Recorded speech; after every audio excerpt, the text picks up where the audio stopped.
আসসালামু আলাইকুম। একটা বিষয় নিয়ে কথা বলি। আসলে এতক্ষণ আমার এয়ারপোর্টে চলে যাওয়ার কথা ছিল। 4 ঘন্টা বিমান ডিলে, যে কারণে এখনো হোটেলে রয়ে গেছি। আমি আছি, এই জায়গাটার নাম লাংজি, চায়নার একটা সুন্দর সিটি, ছোট শহর। যে বিষয়টা নিয়ে কথা বলতে চাই সেটা হচ্ছে, আমাদের দেশ থেকে আজকাল দেখবেন মেধাবী ছেলে পেলেগুলো চলে যাচ্ছে। যেমন আমার পরিচিত সার্কেলেই অনেক মানুষ চলে গেছে দেশের বাইরে, ইয়াংরা বিশেষ করে। এই তরুণরা চলে যাচ্ছে শিক্ষা নেওয়ার জন্য। মোস্ট অফ দ্য কেসেস তারা আর ফিরে আসছে না। আপনি যদি বাংলাদেশের সরকারি বিশ্ববিদ্যালয়গুলো দেখেন কিংবা বেসরকারিও দেখেন, মানে তারা ছুটি নিয়ে দেশের বাইরে পিএইচডি বা এমএস করতে গেছে, এই সংখ্যাটা অনেক বেশি। এবং তারা অনেকে বাংলাদেশ থেকে স্যালারিও নেয়, কেউ কেউ সরকারের ক্ষেত্রে সেটা হয়, এবং তারা কিন্তু আর ফিরে আসে না। তো আমার প্রশ্ন হচ্ছে, এই যে যারা শিক্ষকতা পেশায় আছে তারা, কিংবা এর বাইরেও যারা দেশের বাইরে শিক্ষা নিতে যাচ্ছে, তারা আর ফিরে আসছে না কেন? আমাদের দেশের মেধাবী জনগোষ্ঠী চলে যাচ্ছে।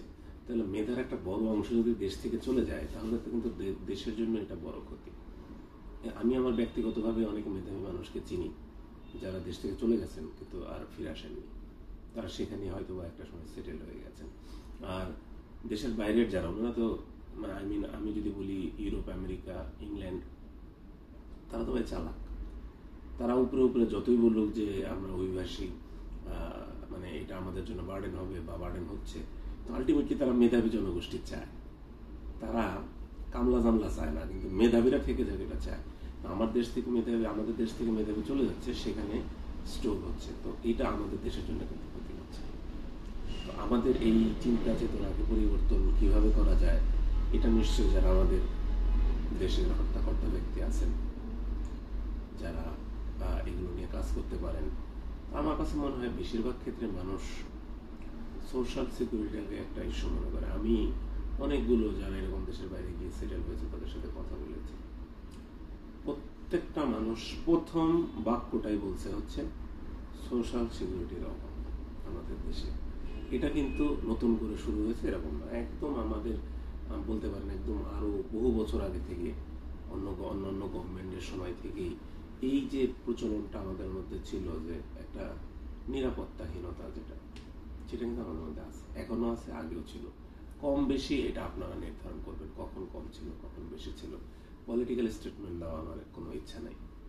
আমার আমার যেটা বলার উদ্দেশ্য সেটা হচ্ছে যে আমরা কেন আমাদের মেধাবীদেরকে ধরে রাখতে পারছি না?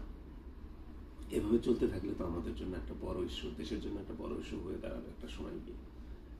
এখন মনে হচ্ছে এটা কোনো ব্যাপার না, কিন্তু কন্টিনিউয়াসলি যদি মেধাবী ছেলেমেয়েগুলো চলে যায় এবং তারা ব্যাক না করে একটা বড় অংশ, এইটা কিন্তু দেশের জন্য খুব একটা ভালো কিছু না। এবং তাদের অনেকের ক্ষেত্রে একটা সময় হয় যে, আপনি ধরেন আপনার ছেলে গেল, আপনার ছেলের সাথে আপনার একটা ফ্যামিলি টাইস আছে, সে আপনার খোঁজ খবর রাখবে, টাকা পয়সা দিবে, দেশে কিছুটা রিমিটিভ আসবে। কিন্তু আপনার মৃত্যুর পর আপনার ছেলে তো আর কারো খবর নিবে না। ওই ছেলের কিন্তু সম্পর্ক ওইখান থেকে শেষ। ছেলে তার বাবার খবর নিল, কিন্তু বাবা মারা যাওয়ার পর তার আর আসলে ফ্যামিলি টাইসও থাকবে না, ওই রেমিটেন্সও আসবে না। ওই এক পুরুষ তার পরের থেকে কিন্তু শেষ। তো এইভাবে একটা সময় গিয়ে কিন্তু আমার দেশের সাথে আর সম্পর্ক থাকে না।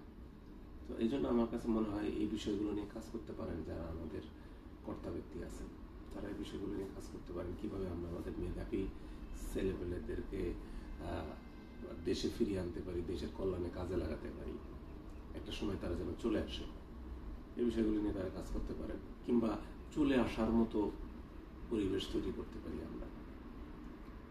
ভালো থাকবেন সবাই, দোয়া করবেন। আসসালামু আলাইকুম।